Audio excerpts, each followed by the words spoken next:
Hello, and welcome to another exciting edition of Hidden in the Universal Vault. I'm Ron, your host. Now, ignore the conversation downstairs. My folks are talking right now. So, yeah, just ignore that. So, the movie we are talking about tonight, I hope I have my phone somewhere. Oh, it's right over there. So, the movie, sorry about that, guys, but the movie I'm going to talk about tonight is we're going to be taking a look at a movie. This is actually a spy thriller. This is another movie released by Focus Features, and the movie. I'll get into the movie stars Rafe Fiennes. A lot of people think it's Ray. A lot of people say it's Rafe. I'll just say Rafe. So the movie stars Rafe Fiennes, Rachel Weisz, Danny Huston, Bill Nighy, alongside Pete Postlethwaite from director Fernando Martínez. 2005's The Constant Gardener. Now, The Constant Gardener is a movie I was very excited to watch. Sorry about that glare right there, guys, but it's a movie I was really excited to watch. And this movie, like I said, I was really excited to watch this. And it is great. So, yeah, Constant Gardener.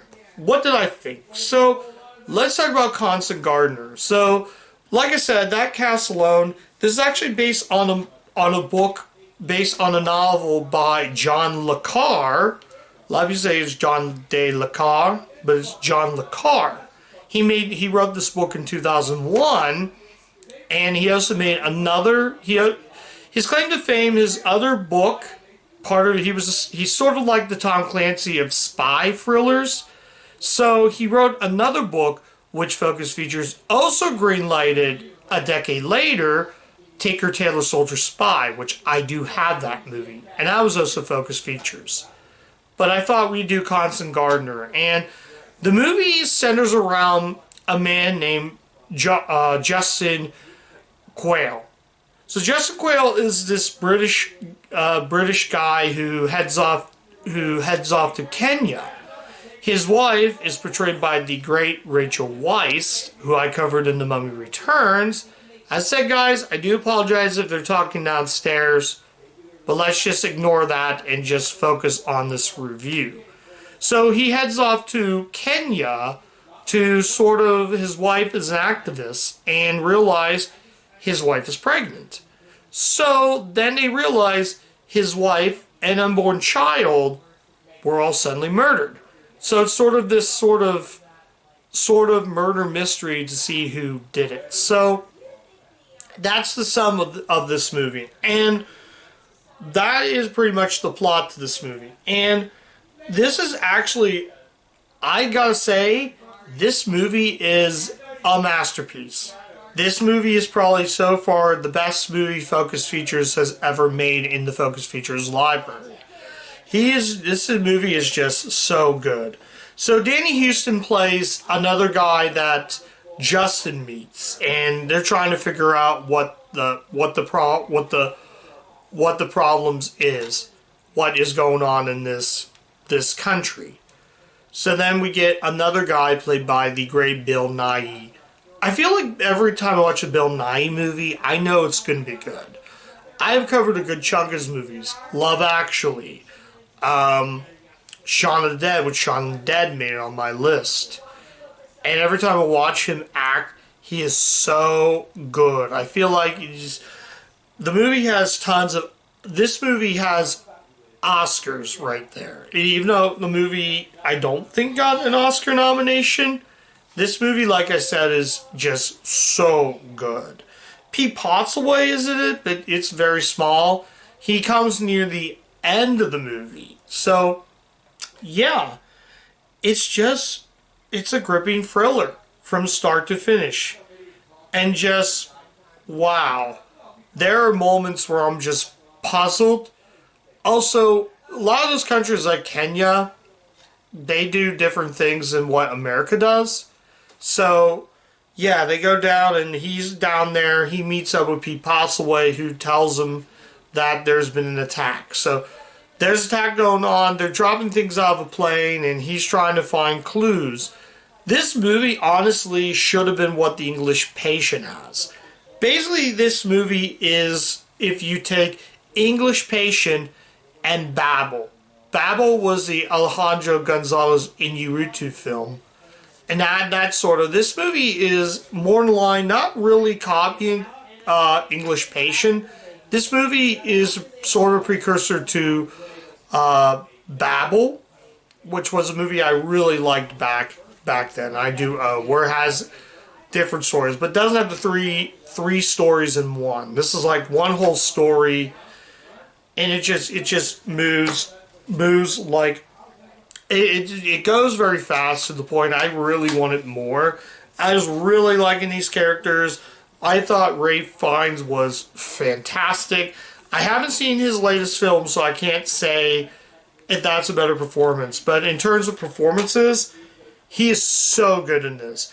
Maybe next to his role in Schindler's List, which was another Universal film. But after watching this, I was really hooked into the performances. If I really had to say one complaint, and I will get into when I rate the film. If I had to say one complaint, I'm going to say this right now.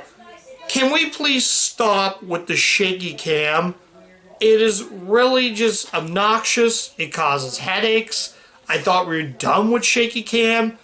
It's not all the time, but it's most of the time. Like when characters are running, shaky cam. Car driving by fast, shaky cam. Enough of the shaky cam. I'm glad the movie industry has stopped doing shaky cam. It's just as bad as you would just add the Wilhelm sound. They did a lot of movies because none of the cast couldn't scream. I will say this, I was thankful that the Wilhelm sound was not in this movie.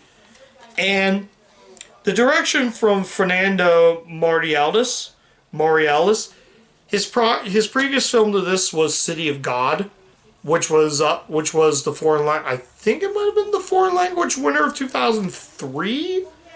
But yeah, this, like I said, great direction with this movie. I feel like, now, I said this again, I did not see Tinker Tailor Soldier Spy, but I don't know if that's better than this. I will get to that one at some point, because I do want to see if that movie's better. But as of this film, this movie right here has qualified to be in my top 10, be on my 10 best list. It's really that good. The performances, the acting, the minor flaws in this, it's still really good. And it is very, I think it got a lot of the praise it should. I mean, the praise right here, this is, like one of the praise says, first-rate spy game. Rex Reed, New York Observer. Rex Reed is hit and miss. Some of his reviews I like, some I don't. But Peter Travers, one of my favorite reviewers, said one of the year's best movies, and that is nonetheless saying yes, this movie is really good. Though I was hoping for more like action scenes in it. I normally don't show disc art, but if you look right here, right there, yeah, that he hardly even uses a firearm in this movie. Like, he puts a firearm in his pants thinking he's going to get ready for action, but he very rarely uses it in the movie. He doesn't even use it at all. So I kind of was disappointed. I thought, oh, cool, maybe it's sort of like finding out who did it. It's sort of like judge, jury, executioner. But regardless of that, that's also why it's going to drop down to what I'm going to rate the movie. But if you can ignore those flaws, shaky cam and all, I believe this movie is one of the best movies I watch. I'm trying to think of anything else. Like, it was shot on location in Kenya, as I said before. The movie, they head to Kenya to discover what's going on and trying to find clues of what happened to his wife. So it definitely has a very, really good feel. I did watch, the only special feature I watched was John Le Carre, From Page to the Screen. And that talked more about, that was an interview with John Le Carre, and he talked about the process of this, and he wanted to get the right director to get this movie to the big screen. I don't know why I missed this movie. I see the ads on the Focus Features website, not website, but on so many Universal DVDs. I will say this, but I'm going to kind of read what Mr. LeCar actually said on here. I actually took a picture of my TV, and sorry if you can see that, but I'll try not to glare. And here's what he says: nobody in this story, and no outfit or comprise, thank God, is based upon an actual person or outfit in the something jungle progression. I came to realize by the compassion with the realization my story was as tame as a holiday postcard. And that's what John LeCar actually said. So that's cool that they add that in the credits. Although I do like how it says right here, I even took a picture, the film actually has a dedication, and get this, it says to Yvette, I can't pronounce that, Pearl Palata, and all other workers who lived and died giving a damn. Wow. Wow. Wow. Wow. He even gave a thanks to the Kenya police and the people of Kenya. So, wow. For a filmmaker and somebody like Focus Features to do something like that, skilled enough. I gotta give John LeCar for adding at the end of the movie to give you the point that this might be real, might not be real. It's supposed to make the audience believe that something like this, that a man can go down to Kenya, try to find clues about his wife's murder, and find answers. To the point of he is going to figure out the clues. I said again, guys, ignore what they're talking down there. I'm going to wrap it up right now. I'm going to say out of all these, this so far is my favorite movie from Focus Features. Something about the studio just knocks it out of the park. And out of all things, this is probably my favorite movie that the studio's ever done. It is so good, is amazing. Even with those flaws, I can highly, highly recommend watching this movie. I'm also going to cover another Focus Features movie next month, Motorcycle Diaries. We'll get to that one later. That one, if I know it's going to be a lot like this, I think Motorcycle Diaries is going to be great. And that's a foreign film, so I'll be able to cover my first foreign title on the channel. But if you have not seen this, do yourselves a favor, guys. Do not sleep on this. If you like me and you just thought it was just looked so generic, just like another action picture, it is really good. It is phenomenal, A+, S tier rated film. So yeah, check this movie out. So let's actually rate the movie. I think I know what I did rate it, but I'm going to double check to make sure what I did rate it. Yes, let's go ahead and rate it right now. I'm going to give The Constant Gardener a 4 out of 5. Aside from the shaky cam, this movie is a masterpiece. And I'm going to tell you right now, it came close to being a 5 out of 5 if it did not have that shaky cam. The shaky cam dropped it down by a point. But I can tell you right now, it's no Hardcore Harry where the whole thing is like a camera, that kind of thing.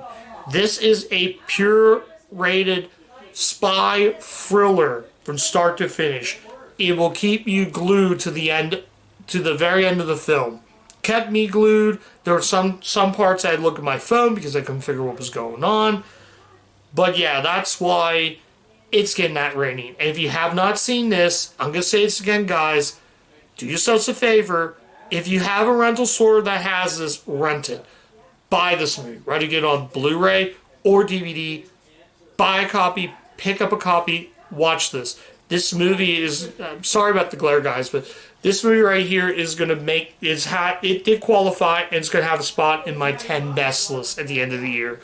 So good. Performances, these are Oscar-calibrated performances. like I said, I have Tinker Tailor Soldier Spy, and I will cover that one. So I don't know if that's going to be better than this, but we'll just have to wait and find out. So yeah, check out Constant Gardener, good stuff. So yeah, that's my I'll put that right there. That's a review of the Constant Gardener. Thank you guys so much for watching. If you do like the content of the channel, you can check all of my reviews. Like, comment, subscribe, click the bell, ring the bell to get all of my video notifications. And if I go on Letterboxd most of the time, I'll rate the movies. And yeah, and before I upload the video. So yeah, as I said before, check the Constant Gardener out.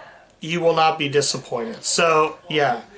And yeah, and as always, keep watching those Universal movies, and I'll catch you guys next time. Bye.